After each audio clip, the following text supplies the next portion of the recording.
Hello and good morning, and my name is Chris Thorne. I'm joined here with Fee Hills, and I'd like to welcome you back to our weekly edition of Fit for Change.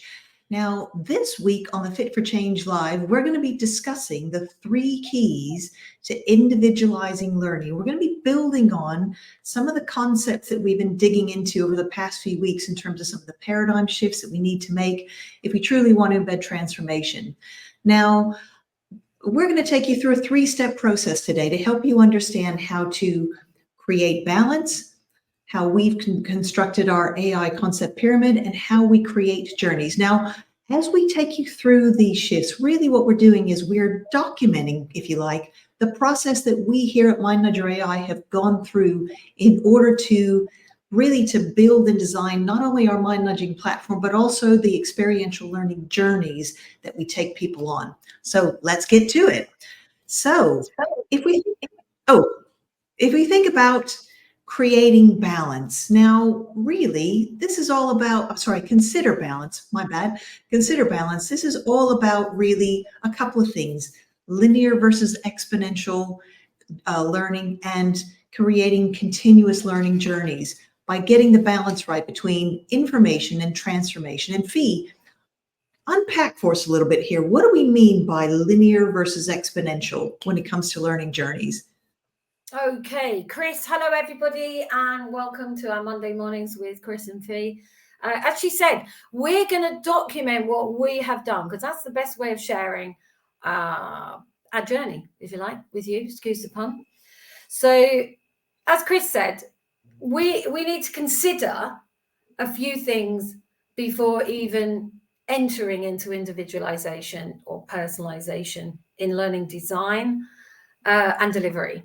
Okay, and so what we're going to walk you through with these 3 keys is the consider bit is almost like that, what Einstein, that saying he had: if I had an hour, 60 minutes to solve a problem, I would use the first 55 minutes identifying what the problem was. And that we need to use that same philosophy here, which is really spend the time understanding a few paradigm shifts and then deciding which type of individualization that you need, if you see what I mean, depending on the context. So the first thing we've got is a linear program, which is very, very quickly, I mean, not that we need to teach granny to suck eggs here, which is structured curriculum. Formal tends to be more formal, or certainly non-formal to a degree. Bigger chunks of learning. So you could have a, say, half-day workshop or 2 hours workshop or whatever it may be. Set linear timeframes. So I've got a very set time frame in which I've got a specific, quite specific normally, outcome that I'm expecting of a preconceived idea of what they're going to be learning. Okay. So builds participants' knowledge, nothing bad in that. So this is not all bad or good, by the way. We're just balancing off here. Degree and certification comes onto this. Programs, specific outcomes is a very big one. So we are teaching normally in this way people with a very specific outcome that I want to measure. And then degree vocational certification also comes under the linear program side. And then we have something called exponential journeys, which is a type of individualized growth focus, flexible, evolving, holistic personal development. So we're very much moving the personal in with the professional development, lifelong learning, continuous learning, in other words, self-directed, informal or non-formal learning. Introspection is a massive part of this. So introspection, reflection. You like that, Chris? You like that, didn't you? I know you like your reflection.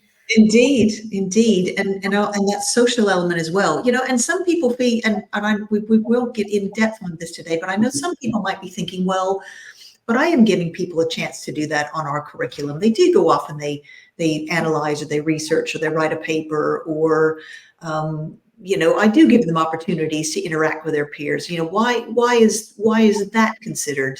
You know, why isn't that hitting the mark then? Are you asking me this? Yes, in terms of like if I had a linear journey and I've incorporated those elements in there, you know, people might be thinking, well, I am individualizing it, sorry, Chris, go on. And I was going to say, I suppose the key thing is that, well, yes and no. You might think you are, but you're not really getting to the type of individualization that we're talking about here, are they, Fee? No. So if you think about like just talk, they used to call it's a bit derogatory, but like sheep dipping. So everyone goes through the same thing. I want to teach you this. This is the outcome we generally want to have as a piece of knowledge or skill at the end of it. Bang, right? Gosh, we know what we're doing. So we then take you through a sort of beginning, middle, and an end of a program idea. Individualization of that program is almost impossible. And you might say, yes, I set people off into interactive activities or something like that, or I set them on a research or whatever it may be that you're doing along the way. But what we're going to get into here is in the next part of construct, the AI bit, is the concept pyramid, where what we're not getting with that is an understanding of what they do and don't understand to become a master at their subject, whatever that subject may be. And today we're going to use, as we always have been at the moment, Psych-Safety, because we're following a line where we can take people on that documented type journey with us.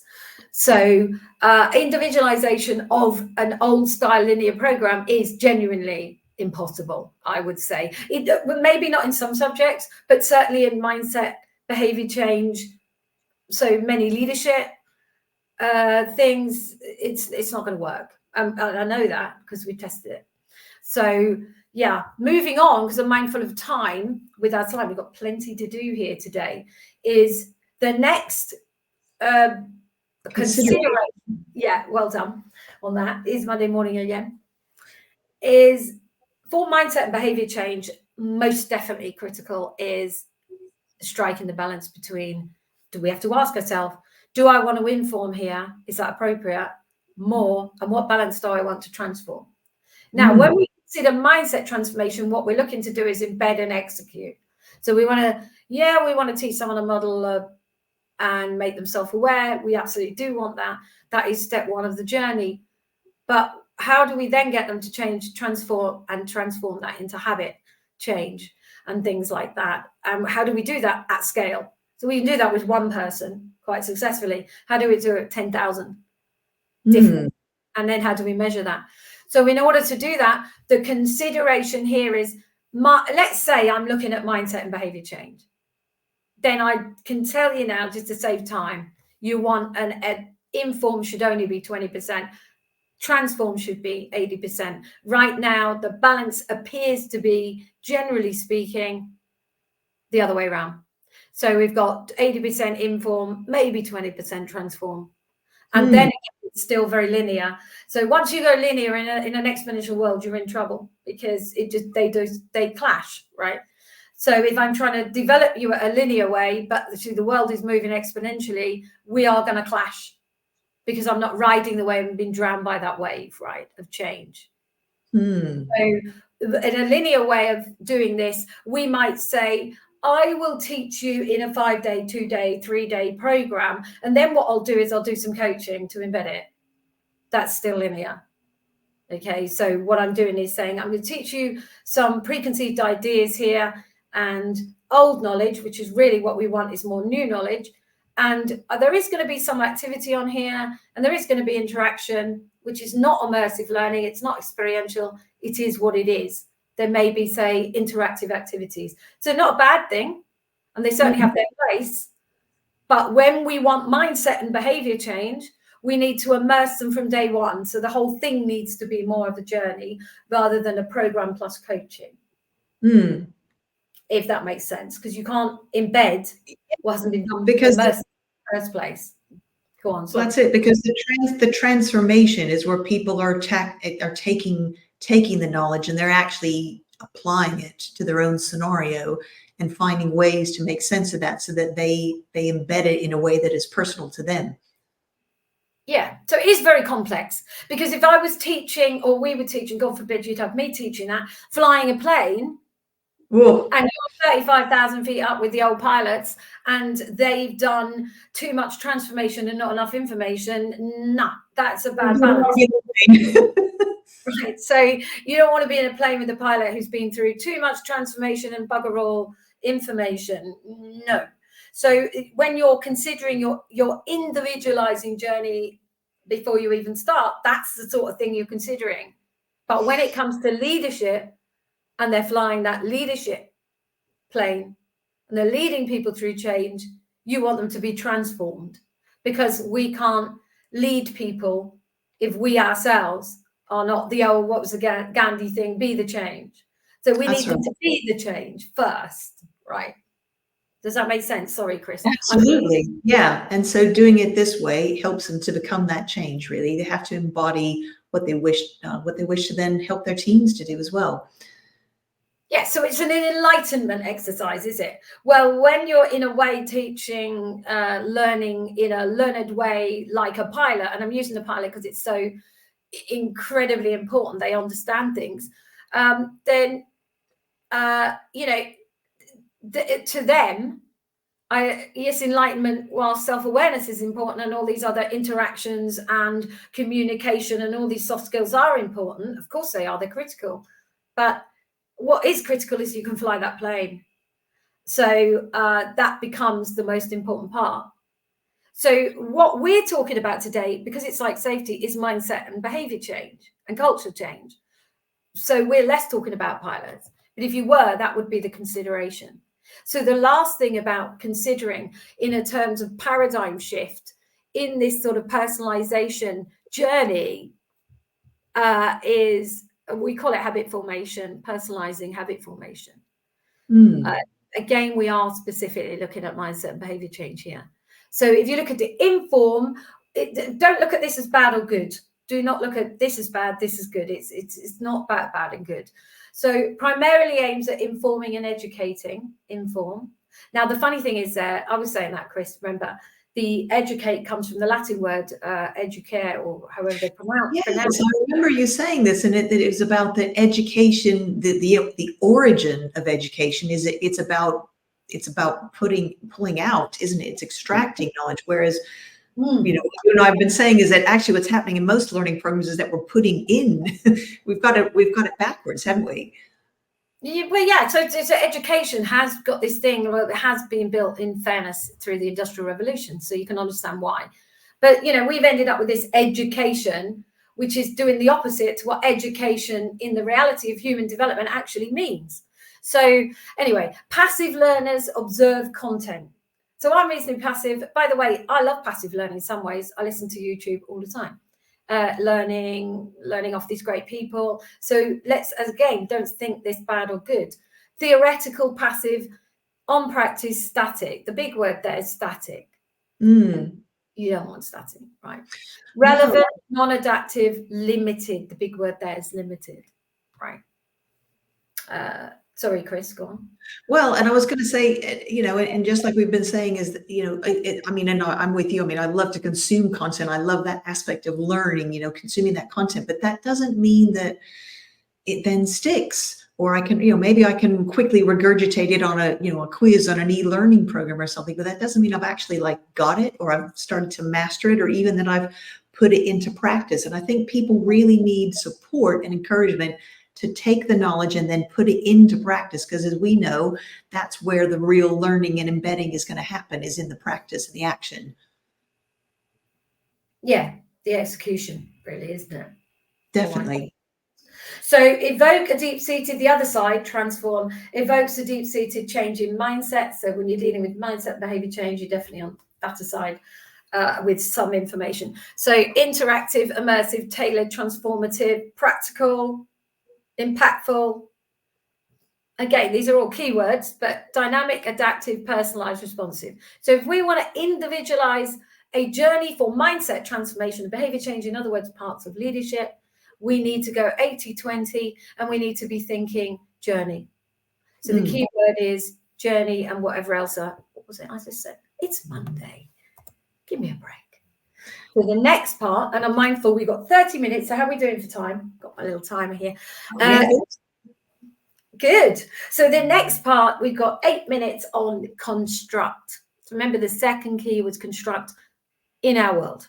So that is, what are we constructing? You might be asking yourself. And this is constructing first things first, before the journey, before the learning content itself, is constructing what we call the AI concept pyramid. Okay. And so let's begin this part. Now, please do ask questions. I just want to check. No, just checking something there. So construct a pyramid, a concept, or a concept pyramid, if you like, for a given subject.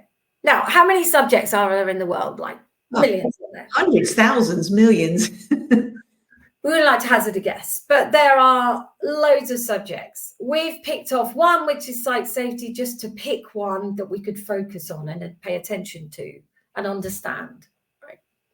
As an example. But every subject matter in the world contains hundreds or thousands of nano concepts. So it works, the mind works like this. I mean, this is Mike Hassani's work, who's an absolute genius on neuroscience and AI, 41 years experience, as he keeps reminding me, or reminding us, and rightly so. So the mind works as in concept pyramids. So you've got a subject, and the mastery sits at the top of that pyramid. So this is the old 10,000 hours thing, is what it sort of brings up for me, which is like unconscious competence. I can do it without even thinking about it. So, I mean, probably one of the earliest things we learn how to do is to walk, walk and talk. And you think about all the things involved in doing that. And then you just, everything you ever learn, it's the same idea, isn't it? There's loads of different micro ideas that you need to understand and embed in order to truly master that skill or that behavior. Yeah, exactly. And you've said those words there, which is important. Skill, knowledge, skill, behavior, understanding, techniques, talent. This is all the human complexities that are in there, that these become concepts that we understand in a given subject. And of course, bear in mind, they cross over. This is where it gets extremely complex. So you'll have something in Psych-Safety, the concept that you'd also be really good at because you also have it, developed it in growth mindset or whatever it may be, right? So this is very, very complex, but we're trying to simplify it, right? So in each subject, let's assume you've got hundreds or thousands of what we call tiny nano concepts, and then it breaks down. So behind your pinnacle of mastery at Psych-Safety, it drills down and drills down and drills down and drills down. And then if you're lacking any of these concepts or skill or techniques to do with this, your pyramid could effectively fall down, right? Lacking certain concepts diminishes, at the very least, and knowledge and capability and being effective at a given subject. So it's pretty important, really, that we develop these things. And this is one of the challenges of a learning program, especially when it comes to something like this, because although we might send everybody through the same program and we think they're going to come out the other side with the same learning or the same outcomes, because everyone is so individualized, which Fee, I know you're going to show this in just a minute. That is why you get differences in performance, because you have differences in understanding, and it's the old we don't know what we don't know. And that's where we're leveraging the AI to help people to unpack the what you don't know by picking up on that as people progress through the journey that we've laid out for them. Because even though, of course, with any program, we might lay it out and we might have an order of events, and you might think, oh, well, that's linear. It isn't in this case, because people, as they're going on that journey, they will be getting the support from the AI to go, well, hang on, you didn't quite grasp that idea there. So let me send you some additional nano nudges to kind of fill in those gaps. And that's quite different, isn't it, from any other learning that I've seen out there. Yeah, I mean, what you're bringing together here is creating an exponential way of scaling, really, your subject. So in this case, Psych-Safety, we want, let's say we've got 1,000 leaders in the organization. It's very complex. Some are good, some are not so good at psychological safety, and they're fostering Psych-Safety in their teams. We want them all to be pretty consistent. Now, will we get them all green? This is a perfect world on the mastery. Green is good, by the way. So what we've got here is a model where everyone we know that everyone has a unique concept pyramid map of each subject. So mine will be different from yours simply by I've had a different life, I've had different experiences, I've had different learning, I've got different talents. It's just, we're all completely unique, like our fingerprint. So in Psych-Safety, every leader will have their own map to start off with, and it will look like X. So your current proficiency is X. Some will be already so incredibly good at fostering Psych-Safety, they'll already be green before they start out. In which case, they can which go is and make fancy. Oh, great. I've not seen that yet, I don't think, but yeah, hey ho. So let's say it looks like this, where red is I don't understand or I haven't grasped the concept, or I've got very limiting beliefs on it, or whatever it may be. In other words, it's not working for me. So it's machine learning. So we teach the machine learning the model of what proficient Psych-Safety looks like, and then it keeps learning. And then what it does is learn about Chris, and it's got the, after a certain small period of time, it's worked out, right, she hasn't quite got these concepts, Fee hasn't quite got these concepts, her map is different, I'll send her the right mind nudges. So all of a sudden, even though you're going through a main type general journey together to learn, you're being sent the nano nudging that's going, all right, let's try and give you something to nudge you cognitively to help you understand that and make you think. And then gradually it's building up your proficiency iteratively. And you're doing it at quite an unconscious level. Right. Now, obviously, this is very high level. So where we're going to get to is the green. So the question is, Chris, how do we get to the green for everyone? How do we get to the green? Indeed, we create the journey. So imagine we've got our the fuel. That's why we call the AI the fuel, because it is the fuel in the car, isn't it? It's the bit that allows us to individualize that journey for you, right? It's the quality of that fuel. So, but we need the journey to be able to put everyone through it.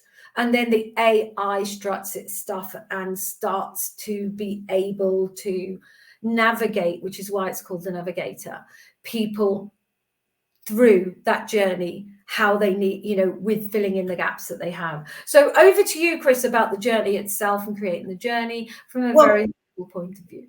Well, and really, the other point to make here, Fee, is that it's not just the technology itself. It is in fact in the methodology that we use and the blend of interactions that are experiential, sometimes playful, always iterative and collaborative, and that embeds those key ideas that we've been talking about for a few weeks now in terms of that introspection, that social learning, that bringing people through an experience. We've got the pop-ups, which are more intensive experiences of concepts. We did one last week around the concept of inclusion, which is incredibly important for Psych-Safety. And it's taking people on a journey of really, it's embedding concepts as we go in a way that is going to be specific to you, so that you can go out and you can apply it to your own situation. And as anyone who's ever done change knows, is that if people co-create the change, in other words, if people decide how the change is going to happen, and in this case, it's if I decide that this concept is how this applies to me, and this is why it's important to me, this is the benefit of embracing this concept, suddenly I'm going to do it, aren't I? And then change will start to happen, and just iteratively and collaboratively, it just keeps going. And the idea with a journey is that, as we know, like looking at any map, is that there's many paths to the same end. And the thing is that you won't always have specific outcomes in the sense of a linear journey, but yet people will still get to transformation, but by their own way, really. Wouldn't you agree, Fee? I totally agree. So, just looking at this here, for example, just bringing up what you said, everyone will have their own path. What you've got here is people say, well, I can just see one path there, which is true. This is a 12-week themed journey. But as Chris said, what you've got in it is amalgamation of different methods and blends.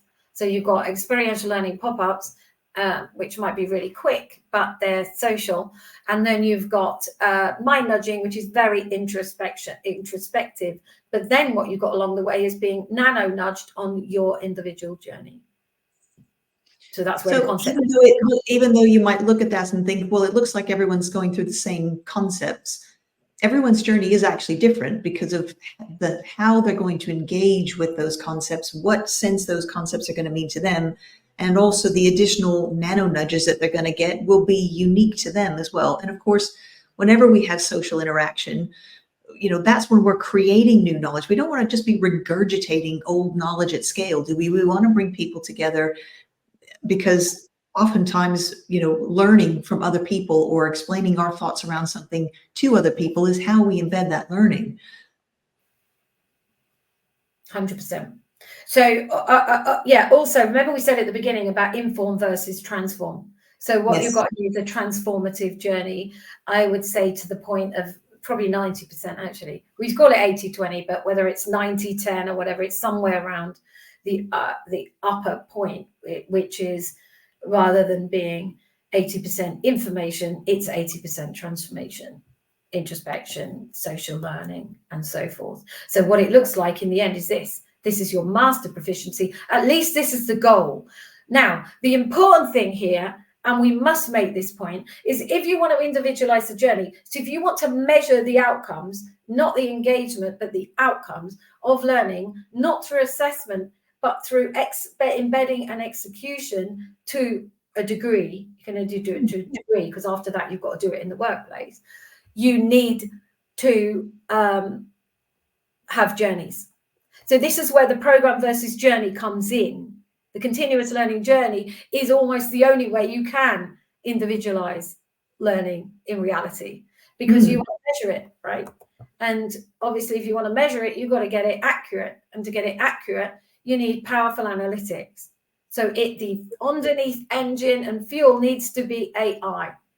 And that's the point. And that's why we said with AI here, because if what you're doing for individualizing or thinking of doing is individualizing content only, then what you're going to get is more of the same, but faster. So if what you're taking is a program of linear information, 80-20, the information way, and then you're saying, right, let's run it as a continuous learning journey. So let's cut it up into information bits, and then let's get the AI to decide what it sends Chris versus Fiona. Then what you're definitely going to end up with is a very good version of what you had before. And it's going to be that on steroids type thing. It's going to be faster.